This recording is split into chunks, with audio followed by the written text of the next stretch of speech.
Hey everybody, in today's video I wanted to do a quick update to my shed build series.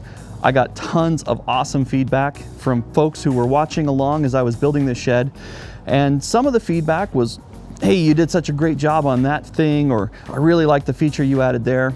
But there was also some feedback that was pretty constructive criticism of things I could have done better. And in particular, there's one thing that I really needed to address, and I'm very thankful for all of the viewers who brought this to my attention.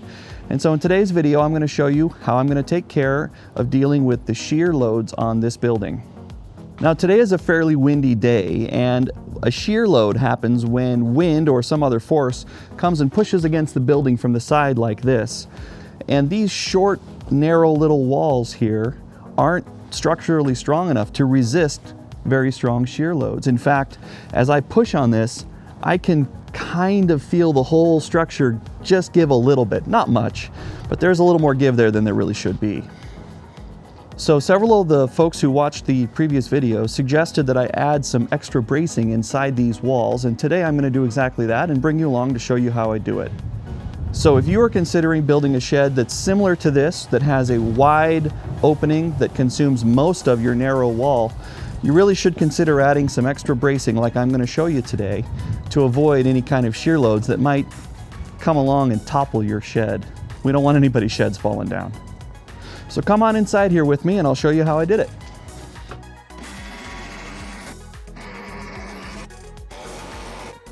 So I've just added this first diagonal brace here, and I built these out of some single straps of steel that I bought at Home Depot. You can see here how I used my vise to bend them to the correct angles.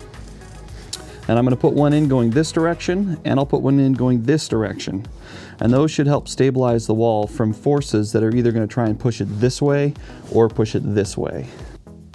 In addition to the flat straps, I also picked up these triangle braces that I'm going to use in the corners at the top and bottoms of those walls.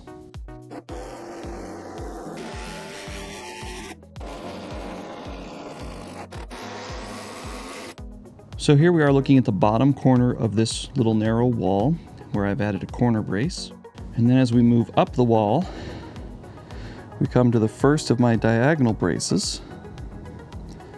And then directly above that, the second of the diagonal braces. I put these in with stainless steel, heaviest duty screws I could find, and I put at least 4 at each end. Hopefully that's enough. If it's not, I'm sure someone will let me know down in the comments. And then another corner brace up at the top. All right, so I've gone ahead and added that same style of bracing to all 4 corners of the shed, and it is substantially stiffer. It used to be when I would push on these corners, I'd feel a little bit of a tremor in the building, and it's rock solid now. So hopefully that's enough to avoid any kind of shear load problems with the wind, and the building will stand for as long as I need it to. I want to thank you again, not only for watching these videos, for coming along with me as I put together this shed and all the other projects I've been doing, but for taking the time to point out things I could have done better. I do read all of your comments. I love getting feedback from my viewers, and I take them seriously. And when there's definitely a problem with something that I've done, I will take the time to correct it. So thank you again for showing me what I could do better. And as always, thank you very much for watching.